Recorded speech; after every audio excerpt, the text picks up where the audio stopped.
All right. Thank y'all for joining us today on this new episode of Jackass Politics. We got a special guest today, Jack. I'm going to fuck it up. Cocchiarella. Is that right? That is the closest that anyone has ever gotten on their first try. So feel good about that. I was sweating it.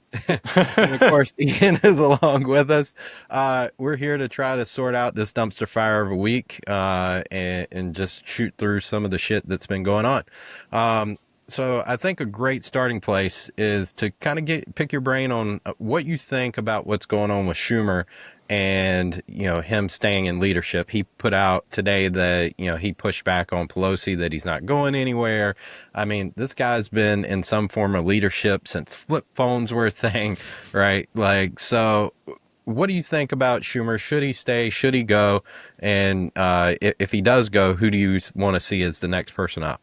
Well, I don't think I'm breaking any news by saying that this is not being recorded exactly as people are listening to it. So this is Sunday, and I was listening to him on Meet the Press, and he kept saying, I'm going to make Trump the quickest lame duck president in history. And it just everything that he does kind of sounds just so weak and unfocused. For me personally, I feel like a lot of Democrats right now need to take a look at Gavin Newsom in early 2024. Gavin Newsom probably had the best opportunity of any Democrat to say, do you know what? Joe Biden probably is too old. I'm going to take this spot. I'm going to run with it. This may be a little, this may be controversial right now. Maybe this is not what people want, but they're eventually going to come around to it. And just as much as the problem was Schumer not wanting to step down, as much as I love him, Chris Murphy should be trying to take up this mantle right now. Even last week, he got a little suggestive with it. Well, maybe in the future there's going to be a leadership change. We could see potentially a different generation. We saw the same thing from Raphael Warnock. But I think it's equally incumbent upon elected Dems in the Senate, not just those in leadership, but broadly to say, yeah, we've had enough of this. If you're as furious as you came out to be to your constituents about this vote on cloture, then you also need to take it up with Chuck Schumer publicly.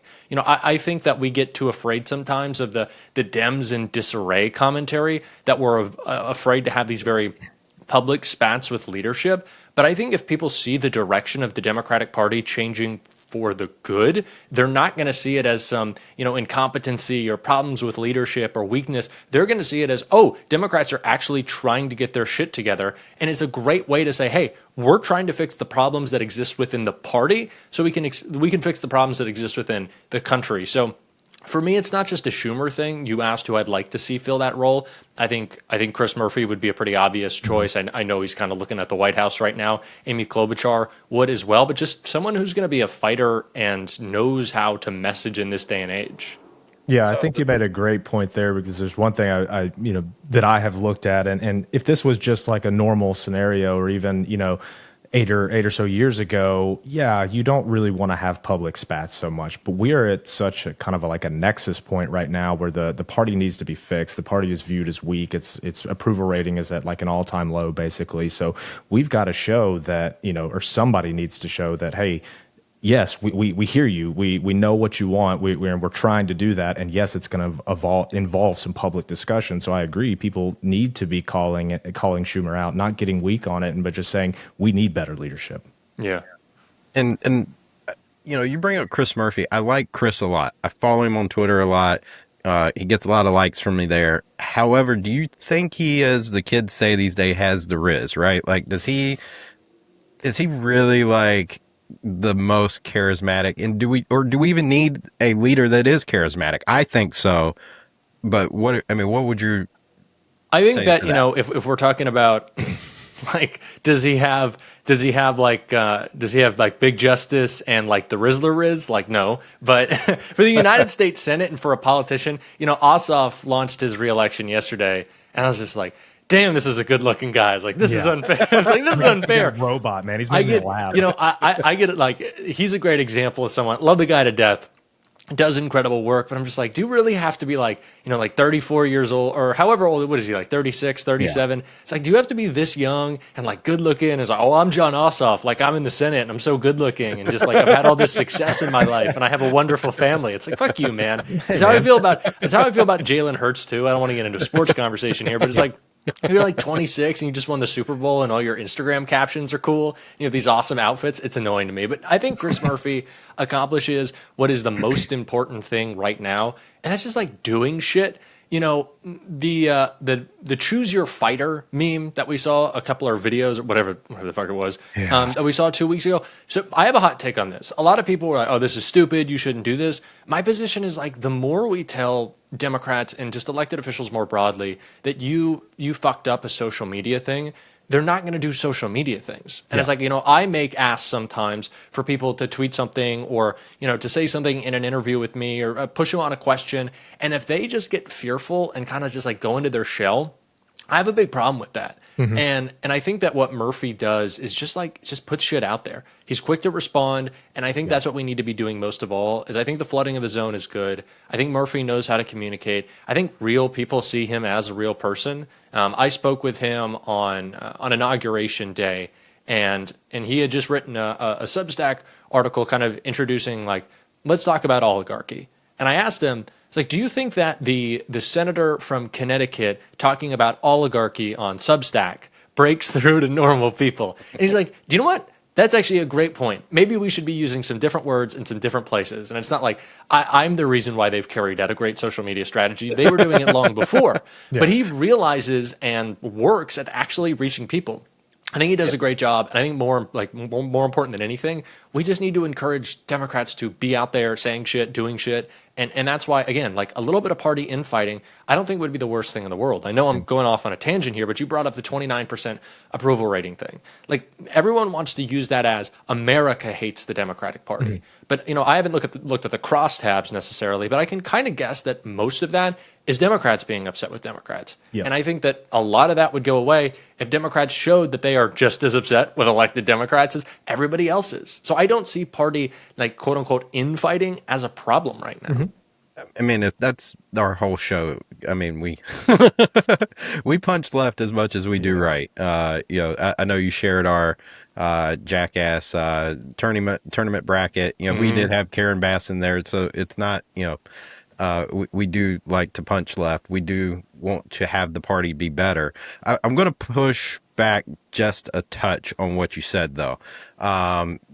Yes, I get the flood the zone strategy, but I think also we had a conversation last week with Sanjay, that's the president of the College Dems. Yeah. And we also had a highlight clip where we talked about that we needed to get away from the consultant class, right? And it created a whole discussion post on Twitter about how a lot of times that the problem is that the people that are in the roles of coming up with the social media are not the people that we are trying to reach, right? Like, we have 40 and 50-year-old guys trying to figure out how to reach Gen Z, right? And that's the problem, is that, the pick your fighter meme was big, like 2 years ago? Like, we're 2 years behind on that, right? Bit of an old TikTok trend. But what I'll say is, so it's funny. I was, I cannot remember that creator's name, but the woman who made the video, I was with a collection of creators who were there for the speech to the joint session of Congress. And I met her. Gosh, I wish I remember her name. But she's like kind of like a family creator. Like, she makes bento boxes for her kids, and like that's her Instagram presence. Yeah. She's got millions of followers. And to me, it's like, yeah, that's like to push back on your pushback. I'm like, I don't know. Like, do whatever the fuck that you want to reach your followers if you think this is going to work with them. And it did. That post actually did well with the people that she wanted to reach. A large part of my problem, and like why I advocate so much for the flood the zone stuff, is like, sure, if you make a bad post that kind of sucks and it gets 50 likes, it's like the people who are going to be seeing it first before it breaks through are not going to have their mind changed in any direction. So it's just about having the most bites at the apple to actually try to get something that breaks through. It's the reason why in all of the conversations that I have with elected Democrats about their social media approach, when they say, something along the lines of, we really just want to, we got to figure out what we can do to get our stuff clipped on TikTok. And that always just bothers the shit out of me, because I'm like, do you think there's a committee of like the clip on TikTok people. It's like, no, you can just upload there, right? Like it's free, that there's no password, that like there's no gatekeepers. Like that's the whole point of like the democratization of like conversation politics on social media. Like that's the point of it, is that anyone with a mic and like a couple of bad ideas can get on there and start saying shit. It's like, just do it, just upload, just continue to reuse the same stuff. And maybe it works. Sometimes these algorithms are weird and one post can blow up someplace and the other it doesn't. But it's like, you just got to try. And that's the most important thing here, is try, do it authentically, be you, just talk and see where it goes. I don't know, you were elected. Don't you think that your voice actually matters? Like didn't you spend your life coming to this point in which you thought that you should be a leader of something? Shouldn't that also apply to your social media approach? Yeah. Sure. And I think one minor other little pushback that I would give is that I think we did a great job at, for lack of a better term, bullying the Democrats' social media, where they put out like the list of like 100-point bulletin. Like that was obviously not working. And now their strategy since then, when we've kind of had a little bit of bullying them about it, has been 100 times better. Like I said, I get the point of what you're saying, but also to a degree, like I think understanding what isn't working and having somebody that's in that generation that you're trying to reach, just overlooking it, maybe at least giving a little sign off, it could probably help benefit. Yes, do all the content, but also on top of that, maybe have somebody look over it that is in the generation that you're trying to reach, and make sure it's not cringe. But to what degree, like, do we know what the data is behind the scenes, right? Did it just not work for us because it wasn't intended for us? Did it work elsewhere? Like, I don't have that data. I don't think obviously any of us do. So I do think it's important to just, you've got to capture all generations and all parts of the base and everybody that you can. So like Jack said, flood the zone. If it doesn't work, abandon it, try something else. But at the same time, like, it's really easy to upload social media content if you're doing it regularly. So if you sucked at the last thing and you got something, everybody forgot about it anyway. So, I don't know what the data is behind the scenes. Maybe it did well. I have no idea. Yeah. Now to bring back us to the topic of Chuck Schumer, would you say that or why is it that the most important Senate job is still being held by somebody who treats compromise like it's the end goal and not the tactic with Schumer, right? Like, I mean, do you have a take on that? Well, I don't know. Maybe because I feel like what was underlying this is maybe there were a lot of elected Dems who we didn't see behind the scenes pushing for this from Schumer. I don't think that this was maybe his, of course he's our minority leader, but was this completely masterminded by him? Were the other Dems who, voted for cloture, were they also on board with this because of Schumer, or were they leading him to that place? I don't know. I just think that we have a lot of people who haven't yet recognized how we're doing politics in this era. Something that I've been talking about a little bit lately is that I think that there's a lot of elites who are stupid, obviously, and who are still stuck at the point on election night where it was like, Jesus, like Trump is doing pretty well in Virginia. And the difference between election night and 2 weeks after is always going to be big because we count the votes very slowly in California. But I still think that there's so many people who think that he has a mandate or that somehow anything that he's doing is popular. It's the reason why we saw the unanimous confirmation of Marco Rubio. And I'd hope that every Senate Democrat, probably except John Fetterman, wishes that they could get that vote back. And on that day, I was like, you people are going to regret this. That week in which the polling suggested, and I remember this poll because it's completely flipped on itself. It's like, how do Democrats want to approach the Trump? What do they want the approach to Trump to be? And it was like, well, maybe we work with him, maybe we find compromise. And that was the initial idea when this was going to be quote unquote about like, groceries, rent, gas, whatever. But that's not the case. And I think too many Democrats, too many just like institutions, you can look at my school, Columbia University, they like think that opposing Trump is the bad thing to do. This is the other example of it that I use. It's like Kim Kardashian just did and I don't know if we ever venture into Kim Kardashian talk here, but like she just did a whole photo shoot with Cybertrucks. It's like people are out of touch with where they think everyone else in America is on the Trump administration.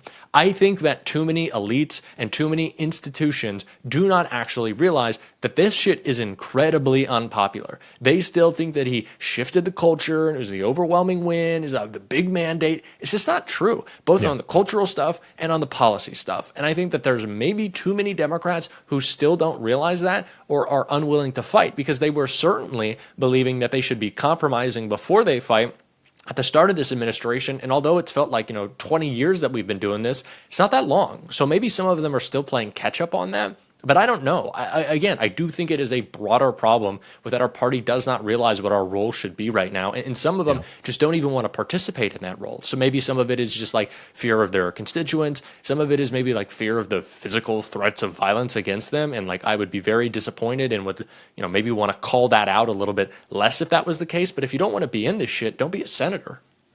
Yeah. For sure. I think that tees up the next topic to bring up here is that Bernie also had I think it was a New York Times article this week where he talked about that maybe you don't run as a Democrat. If you want to fight, run as an independent. So where are your thoughts on that, right? Like, I mean, because Bernie's basically saying, hey, this brand's really unpopular. You should just do like me and be the outsider, right? And he's doing all these rallies with AOC at the same time. It's just, I don't know. It seems to me, number one, that's conflicting. While it's worked for him, I don't know if that's really the strategy I want coming out right now, right? Like that. I think what Bernie, to me, that was, and I think it's because he referenced Dan Osborne, and like that's where my mind went first. It's like, okay, if you think that you're in a race that is unwinnable, right, as a Democrat with a D in front of your name, run as an independent.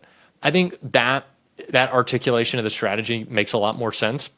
But as someone who is like, as a Floridian, where you take like any given issue, and it's like, all right, raising the minimum wage to $15, it's like that gets like 65% of the vote. And in the statewide race, the Democrat who's in favor of that policy gets 40% of the vote and the Republican gets 60%.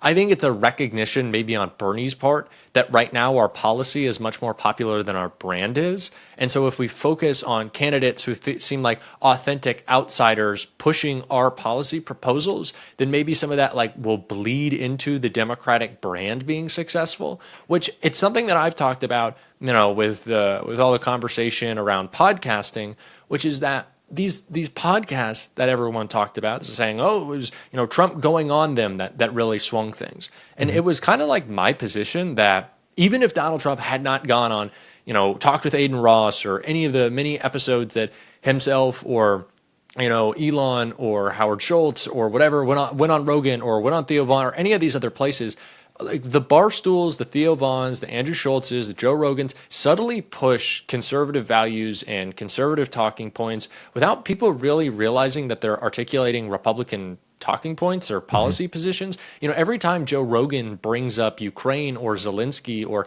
housing costs or anything like that, he's not endorsing the Republican Party's policy platform, but subtly he's hinting at people that like, no, these are failures of these liberal institutions, and people like they feel that more and they trust it more because it feels apolitical. And that's something that Democrats have failed at in recent years is we don't have any issue that's cool outside of the Democratic Party that's attached to our brand. There's no fight for, gay marriage anymore. There's no, pushback to endless wars in the Middle East. There's, no fight against police brutality that's like it's front of mind for people without thinking necessarily about the Democratic Party. Our brand is bad, and at the same time, all of our issues are kind of attached to our brand. And so I think that if we want to fix that, it starts with having, kind of independent advocates for the things that we're talking about that people can trust more. Like it's the war of authenticity, and I feel like Democrats are losing at that. And if you come from something as the place of an independent, I think that gives you a better opportunity to succeed, at least in a red state, but also in advocating on behalf of Democratic policy positions. So, in that same vein, I think where my thought process is, and we've heard a lot about this recently, that there's going to be like a Tea Party movement, grassroots movement in our party, right? And there's going to be that takeover and that we're ripe for it. I mean, do you think that a progressive version of the Tea Party could actually work? I don't think it even needs to be a progressive version of the Tea Party. I just think it needs to be an aggressive version for Democrats. Again, I think what is AOC now selling the merch? It's not something like be a fighter, like fighter there or something like that. That was her message that eventually ultimately came out of this whole tour, is that we need Democrats who are going to be fighters. The AOC and Chris Murphy differ on how far to the left each of them is. But the thing about them that's in common and that people like is that they're doing outreach, that they're fighting, that they're using their voices. So more than anything, I just think it's going to be the difference between a Democratic Party that is vocal and one that is not. Again, not an intra-party war that I think would cause problems, but I think would get people excited. So if it's even just a constant call out of leadership, I think that raises the value of the brand and makes people more excited about Democrats. So I don't even think it needs to be, like in a new articulation of policy, because the whole party would get on board with, no, we should not cut Medicaid. No, we don't need a $5 trillion tax cut for billionaires. So it's not a policy thing. It's not like talking about the wanting to get rid of Obamacare. I think what it is just the difference between those who are willing to fight, those who are willing to be an opposition party, and those kind of who want to do business as usual, which is why I think this has such a great opportunity to be successful, because we could all get around whatever the policy position would be. It's just the difference between fighters or not. Yeah, I do see that was going to be my next topic, is that I think where we're seeing, the party actually move right now with, there was this week Fetterman went at AOC, right? And then AOC clapped back a little bit. And then Connor Lamb, of all people, jumped in and was like, hey, no, I'm actually like, this is bullshit. And then AOC even like apologized to him, right? And then Tim Ryan jumps in, right? Like it's all, I think that where I'm seeing the party move is going to be between those who are fighting against what Trump is doing and those who are being complicit, right? And that's where our next battleground is going to be in our party, is that we can all be unified as long as we're all fighting against what this administration's doing and the illegal shit that they're doing. However, if you're being complicit in that, you're going to have a fucking primary, right? Like that's I think where we're going to have to look at this, in that I think that's the reason why the Schumer helping pass this, continuing resolution a while back was such the big thing, because it's like Nancy Pelosi said, you just gave up everything without getting anything in return, right? Yeah. I think that was the biggest thing for me, is that, you have Schumer just a couple months ago jumping up and down, screaming, at a rally, we will win, being cringy as shit. And then you immediately folded and didn't even allow the government to like shut down at midnight, right? Like, I mean, at least push it to the brink. Like, I understand that, yeah, there was calculated risk that Elon Musk and his people could end up steamrolling stuff, because then the courts aren't exactly open and stuff like that. I understand the argument, but number one, you made those arguments very poorly. Yeah. And then number two, on top of that, you didn't look like you fought at all, right? So have the fight, like have that public fight, show the public that you're willing to fight for them. And I just didn't see that from Schumer. And that's been my biggest thing for, I mean, I think, and I said this in Ian and I's first show that we ever did back, December, I think we started, that Chuck Schumer, when we're talking about that we need to get back to representing the working class, I mean, Chuck Schumer represents Wall Street. Yeah. Like, what the fuck are we doing allowing that guy being the guy that's in power over there? Like, yeah, he can have all the connections in the world, and I understand that there's that portion to being a leader and all that, right? But at the end of the day, like, we also need to take a real look at what are our actions telling the public as well, right? I mean, this is the guy that helped overturn Glass-Steagall, and I mean, I'm not a Chuck Schumer fan, I guess, if you can't probably tell that, but at the end of the day, we need to have that leadership, and that's why I think that this party is ripe for a Tea Party movement. Just a couple years back, so Ian and I both used to be Republicans at some point in our life, and in my transition, I became a real big Teddy Roosevelt fan, Mm-hmm. and so I was a real big, Bull Moose Party kind of progressive. He was one of the first progressives, right? And so I started the Bull Moose subreddit on the Bull Moose Party subreddit, and just after this past election, that thing is just blown up. And Mm-hmm. it's going crazy, and people are organizing under it. Like they're using this whole beef as a reason to be the next Tea Party movement in the party. And I would ask, what would you think of something like that happening, like where that people are representing the power of the people? I'm not sure how much you know about what Teddy Roosevelt was about, but he had very left leaning, supporting public parks and Trust busting and environmentalism, breaking up antitrust and stuff mm-hmm. like that. A lot of the stuff that he's for would be stuff that aligns with Bernie. There's a lot of Bernie bros in there. But what would your thoughts on something like that happening? Well, yeah, again, I just think it comes back to like, how are you going to carry out the thing that you're talking about? And that's why I feel like the idea that Bernie proposed of independents running is great.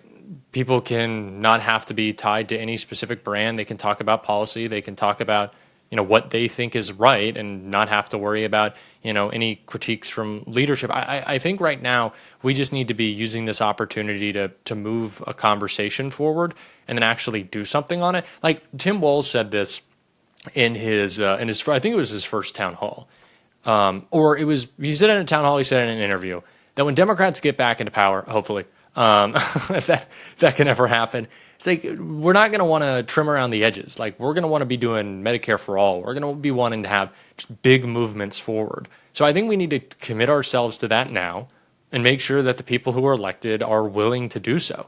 I think that's what it just ultimately comes down to, is that we want people who are going to act like the things that they say.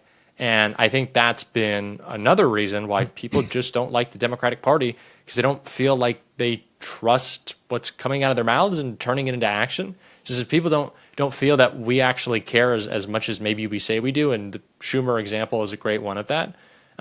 So I would love to see a bit of policy revolution and people get more excited about big structural changes to our government. When we're talking about how Elon's trying to do it to screw over working people and help billionaires, I think taking it in the opposite direction, the pendulum swings pretty far back and forth, is a good idea. I just feel like if people are craving structural change, let's give it to them in a new way. Yeah, so we talked to, I think we talked to, was it Max and Belay at Progressive Podcast? Mm-hmm. And we brought this same idea up of like a Tea Party. What could that look like? What could that be? And Belay and I were kind of on the same page there, that a Tea Party is going to be obviously started by your base, like fringe voters or low propensity voters or something like that. It's not really gonna start a Tea Party. Do you need like an actual sort of nexus event that causes a Tea Party to form? Do you need something like an economic recession where people are so damn fed up and they've been like everything's been taken from them? Because Belay and I struggled to see, the Democratic Party needs a new direction, but are people pissed off enough to really go form something like that? And in my opinion, the answer was probably not, at least not at this exact moment. What are your thoughts on that? I think that that Nexus event is within the Democratic Party. I think that, and it was talked about on Pod Save America when it was, how was the Labour Party redefined in Britain? It was like, it started with redefining the party itself and saying the ways that we are changing how this party is operated and the failures of its leadership will ultimately be the same way that we change this country.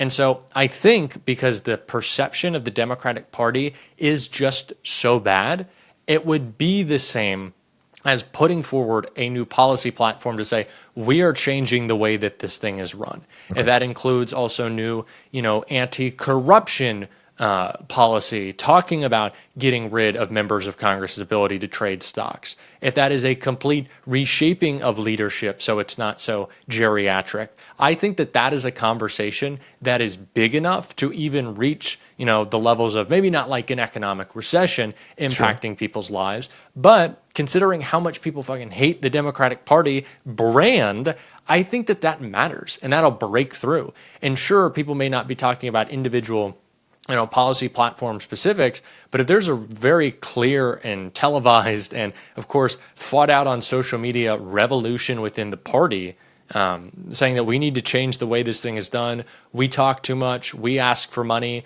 what have we accomplished, where is our inspiration of hope? It's like going. I know a lot of people are talking about abundance right now, but the people that we claim to represent can't live in the cities, in the states that we govern. Yeah. Let's change that. Let's change our leadership. Let's change the way we get stuff done. Let's cut some red tape. Let's actually be revolutionary in the way that we move forward on stuff. I think Tim Walz would be a great spokesperson for that. Always talking about how we got a 1-seat majority and look what we did with it. I think that would be something that would be as inspirational or as impactful as even the response to a broken economy. It's like one of our political parties is broken while the other is like completely fascistic, right? It's like this is the moment. Look, their political party already changed for the worse. Let's do it for the better. Yeah. So you sounded like you had a little bit of a talk there of, the other conversation that's been going on this week is, are you for the abundance movement or not? Where would you stand on that? I think that it is a way that we need to obviously articulate our platform, that we're the richest country on the planet and we're the greatest country in the world. If we want to act if we want to say that, let's start acting like it. There was all the talk of the patriotism that was at the DNC. And it was like, great, we're waving flags, but it's like, and what does that necessarily what does that necessarily mean? Patriotism for the conservative movement was attached to freedom, even though they were stripping those away. So that was interesting. Tim Walz always talks about freedom in such a great way. I think if we tie abundance into a change in how the party has previously worked and say this is the new way we're doing it, I think it's great. I always bring this up. Maybe it's because, and this is maybe my hot take, maybe it's just because I don't follow this stuff as much as I should with the YIMBY movement. I wish they were a little bit more specific with how they want to build housing. It's probably just because I don't follow it enough. I saw that really stupid video from some New York City mayoral candidate that was making fun of YIMBYs. It was all they want is luxury high rises. And my response to it is damn it. I don't want people to believe that this movement is bad. Obviously, we need to build more housing. But I wish there was and we're going to do it this way, right? Because I feel like that movement is people are trying to take that away and potentially obviously make that a bad word. And we need to be very clear outlining how that's going to be accomplished. Yeah. But yeah, I think that framing this as it's not less is less like Trump wants to do. We need more manufacturing in the country. We're losing it, so let's cut off trade, or any other way that he wants to frame, a new version of American isolationism. When, in fact, I said this a couple of weeks ago. It's Trump wants to push isolationism, but because he is a president run by corporations and the biggest CEOs in the world, it's the opposite. America's not isolationist. It's run by people individually tweaking the levers of power in whatever ways they want to better benefit themselves and their multinational corporations on the global stage, right? Is that not exactly what Elon is doing with let me get my briefing on a potential war with China so that I can get, a bigger tax break, or I don't even know what it would be for his gigafactory. So no, if we want to talk about patriotism, if we want to talk about actually solving these issues, if we want to frame it in a new fashion, yeah, I think we should absolutely be doing so. I do think we need to be very specific in how we will accomplish it, though. I think broad promises at this point in time are pretty bad. I feel like every Democrat is being asked, but what are you doing? I think it would be a good idea to have a contract that we force every single Democrat to get on board with if we were to take back power. Yeah. It's make them sign up, make them agree. And then, AOC said the thing that she loves about Arizona is when they have a Democratic senator fucking up, they get rid of him. It's like, Kirsten. did they do that? God, she was annoying me so much. That was a tweet I sent. I was like, I want to shit on her, but I also don't want to give her attention. Yeah. So what do I do? I The great am. struggle. I've almost forgotten about her, and then it's just some shit that brings her back in. God, Like of it's all going to be things Fetterman she soon. could have brought back Yeah. out, right? Yeah. So to what you were saying about the YIMBYs and all that. So I'm an elected town commissioner in Wake Forest, North Carolina, and I'm going through some personal stuff at this moment, and I'm going to have to be getting a rental myself, right? So now, like, for the past 5 years, I've had people come in and tell me they don't want any new apartments. They don't want townhomes, even though I currently even live in a townhome. Any type of density that's not a single family home, people are against it, right? Yeah. Because we don't have the infrastructure in place to be able to handle the cars and the traffic, right? Like that's what they use as their reasoning, is that they don't want all this traffic, and traffic is horrible. Yet now when I'm out actually looking for a rental myself, and I'm seeing that, everything is like $1,500 to $2,000, and I live in just a suburb of Raleigh, that's Insane. I don't know how. I mean, I do okay for myself, but somebody that's making a little less than me, I don't know how they're getting by on that, No. right? Like, and it's a real wake up call that when you actually have to live with the results of your policies, I think I was telling Ian before you came on that I really wish maybe we probably should have approved some more of those things. Just, and tried to figure out how we deal with the traffic and all that. Because we need lower cost places. Yeah. And we need places to live. And, the pushback on the YIMBY of, they only want the high rise and all that. Well, here's what happens. I mean, we can look at what happened in Austin. Just this past week, they showed that Austin's rents declined by 20%. Yep. Right. And As so that everyone is moving there, like everybody. Yeah. But everybody's going to move there because it's now cheaper. But also on top of that, let's say that all those builders did end up building just luxury stuff, right? Now that luxury stuff becomes middle class stuff, right? Because now they're going to, they've overbuilt that, and that's just the market going to correct itself, right? And that's just what my biggest beef with our party is. I want us to recognize that supply and demand is a real fucking thing. Like that it's undefeated, right? And I just want us to have policies that are representative of that. Kind of the segue into that, and I think this might be a little something that we can disagree on. AOC. Finally, I've just been like, this has just been so pleasant of a conversation. Where's the pushback? I'm pissed off today. My spring break ends tomorrow. I got to go back to class, and I want to be upset. So give me something to be mad about. This would rile you up a little bit. So AOC and Bernie, like we said, are doing these speeches around, holding rallies. Yeah. And their whole thing is that they want to stop the oligarchy and stop billionaires. Yeah. And they're against billionaires.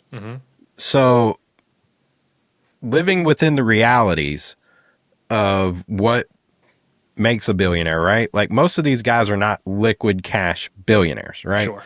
Their money comes from stocks. Right. So Elon Musk is a multi-billionaire because his stocks that he owns are worth those amounts. Right. For now. So how is it that, and what does the type of policy look like to be able to prevent somebody from being a billionaire if we're all saying, hey, billionaires are bad, which I get that. Right. Like, I mean, at some point somebody has enough money that they don't need any more money for their life. Right. Yeah. I don't know if that's $1 billion or what it is, but what type of policy is it that recognizes reality, and how do you do that? Because if you tax somebody on their worth of their stocks, I don't think that's reality. Right. Because then if stocks go the other way, and like Elon's, I think net worth in the past 2 weeks went down something like 20 some $billion, right? Should he then get a $20 billion credit, right? Like, I mean, what does that look like to you? That's a I really just long think it question. looks like billionaires shouldn't be able to play by different rules. It's like Elon says that, you can't tax him on his whatever it is, 200, 400, however many billion it is any given week. But at the same time, he's leveraging that Tesla stock to, buy Twitter relatively liquid, right? So I was like, no one else could do that. I know, like, you can like take out second mortgages on your homes, was like that's almost always to invest in that home, right? To grow the asset. It's not like Elon is doing anything to better Tesla. I think the opposite is happening right now. But I would just say we don't want these people being able to play by different rules. Ro Khanna just was on CNN and saying, I represent the most billionaires in my district. His district is like, it's got a GDP of like 15 trillion, something crazy. He's like, I just want billionaires to pay a little bit more for all of us to, live the life that we should have in the richest country in the history of the world. And one response was like, no, they don't need to pay more. They just need to pay the same.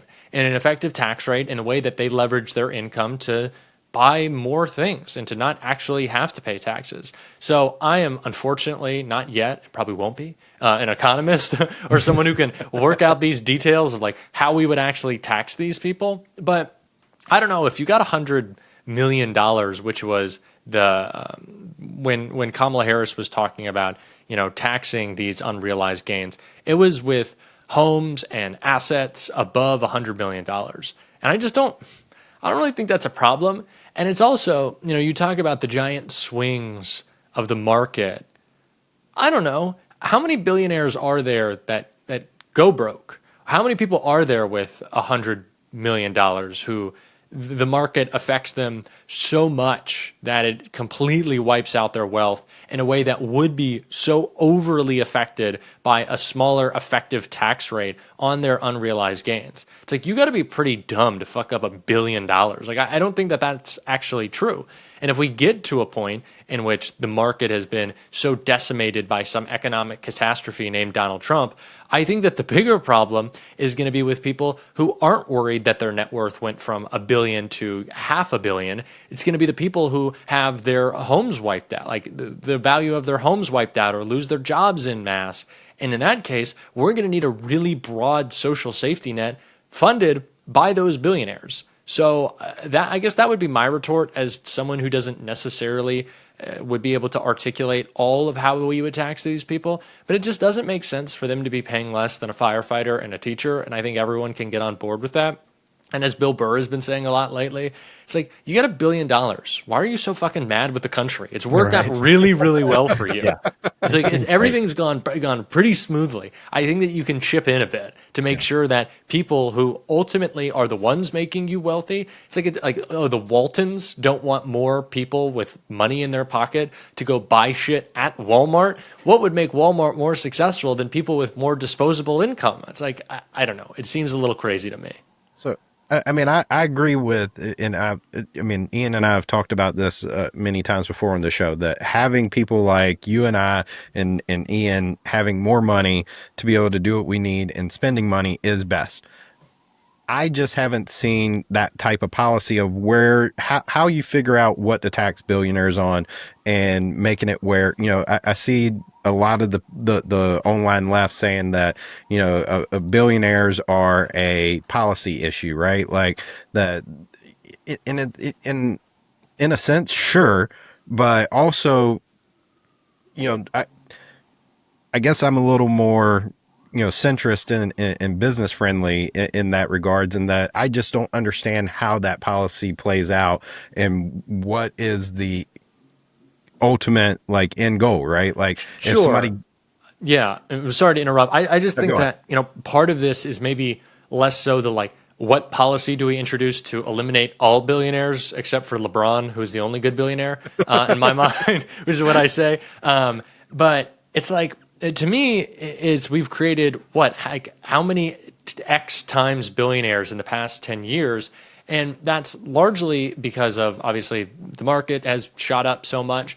But also, when Meta makes a bunch of money, they're not expanding their workforce. They're slashing it by 10% and then doing stock buybacks. Mm-hmm. Right? Who's the guy on All In or Vivek who, launched all these SPACs and, got a bunch of retail investors to give money to drug companies saying that they were going to cure Alzheimer's that eventually failed, and he just ran away with all the profit. And like, of course, that's a system that exists to create a billionaire out of literally nothing. Sure, if you create a corporation that is so successful and employs so many people that it is worth an amount that your own, like your equity in it makes you $1 billion, that's great. But I feel like there's a lot of just bullshit to like determine.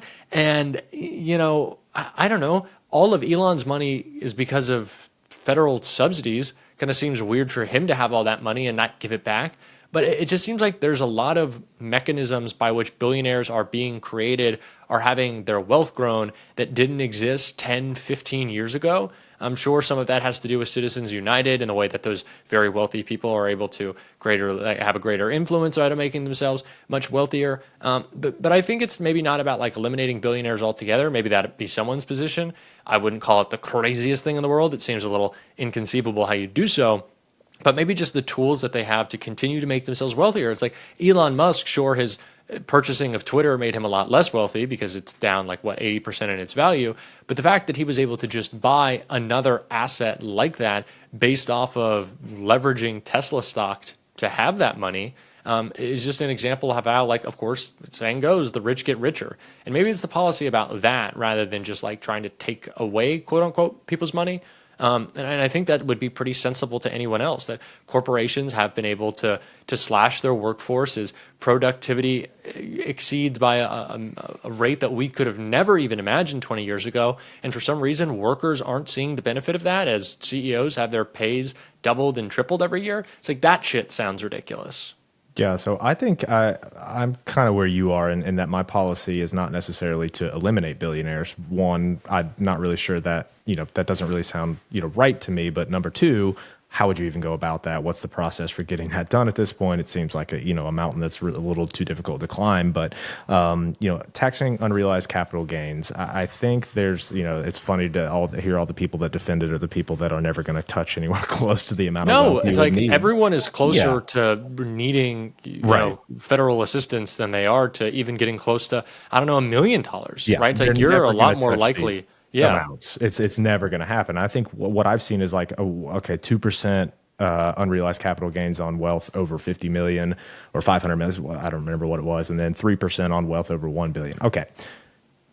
To me, you are going to capture possibly so much additional tax revenue from those percentages. And at the same time, not harm those individuals in any meaningful way whatsoever. So to me, it looks like maybe something like that, because I don't really know how else, I don't really know how else you would do it in sort of a fair and uncomplicated way, except for, changing your entire tax system where you implement like what China and Hong Kong have with the VAT, so that every company is paying a transition or a transaction tax every step of the way. And that would capture, it's not going to make them not billionaires. It's not going to make these companies not successful, but it would capture more tax revenue. So, I think I'm at the point where I'm like, okay, unrealized capital gains tax is on, some pretty high value, high dollar value, but, low percentage taxes. Yeah, I just can't imagine a world in which it really makes a difference in anyone's life in that way. It's just like if the worry is like, what if so much of my net worth gets wiped out? Where is that happening? Like, right? I just have to ask that question. Yeah. Fair. I mean, yes, but I don't know. From like I said, I can understand the argument, right? Like I do, but I also understand that we exist in a world environment too, and those dudes can just pick up their ball and go somewhere else that's going to give them much favorable places, right? Like, and that's my. Maybe it's irrational. Maybe that's just me buying their propaganda. I don't know, but I could see that could be a thing, right? And I don't know. Trump is selling $5 million gold cards for citizenship to the country, so I think it might be pretty valuable to be in America. It's like people talking about how expensive it is to live in California. Yes, some of that's bad democratic policy. Also, it's fucking sunny all the time. People like LA. I don't know. I'm not sure. Again, it's maybe a bad argument on my part to say like no, they will not do that. But I think people like America, right? I agree. Sure. So I would say, for wrapping up, One, we appreciate you coming on. It's been awesome having you on. You're more than welcome. There's an open invite anytime to come on our show. Anytime. Appreciate that. So what would you be promoting this week? What I'm promoting this week, go watch my YouTube channel. I'm talking about a lot of stuff. And also, I thought that maybe we would get to this, so I'm just going to do my plug at the end. Go watch John Ossoff's re-election launch speech, because I think it is very instructive of how Democrats need to be messaging right now. And one line that stood out to me is that he said the reason why healthcare is so expensive and rent continues to rise is not because of immigrants or trans kids. Now, any person might tell you in politics that those are the two reasons that Democrats lost this past election. I would say the biggest problem that Democrats have is running from issues that they think might be unpopular. AOC said Donald Trump's immigration agenda is not popular. It's just we have not worked hard enough to make it unpopular. Democrats need to hold elected Democrats accountable to talk how they actually feel. I would say go watch that speech. And when Democrats do not message like John Ossoff in the probably the most competitive Senate seat in this cycle coming up, if they're not messaging like him, who is in jeopardy of losing that seat if Brian Kemp gets into this race, really any Republican, that's going to be a tough race. Yes. If he's messaging that way, watch that speech and tell the Democrats in your life that they should be doing the same, because he's right on point with it. It's awesome, and yeah, we'll make sure we link that and put everything in the description down below. We will have all of Jack's handles below, his YouTube channel, his Twitter, X, whatever the hell you want to call it. Call we'll it have Twitter. everything down there. Yeah. Fuck that guy. So just make sure also you're going out and checking us out on we're on Apple Music, YouTube as well, and also Across Spotify. Spotify, we're everywhere now. We're all over the place. So like, share, tell your uncles at Thanksgiving and all that you fight with. Tell them to watch our show. Yep. We want the comments, like, comment, share, all that good stuff. Once again, Jack, thank you so much for coming on. We really appreciate it. We want, if you have a podcast, we want to team up with y'all, right? Like, I think we need to do like Right does. And we all need to be collaborative. So if you have any other podcast people that want to come on and do a show with us, or we go on their show, however, we want to do it, man. We want to talk to everybody. And with that, I got to say, appreciate everybody. Thanks for listening, and we're out. Catch you next time.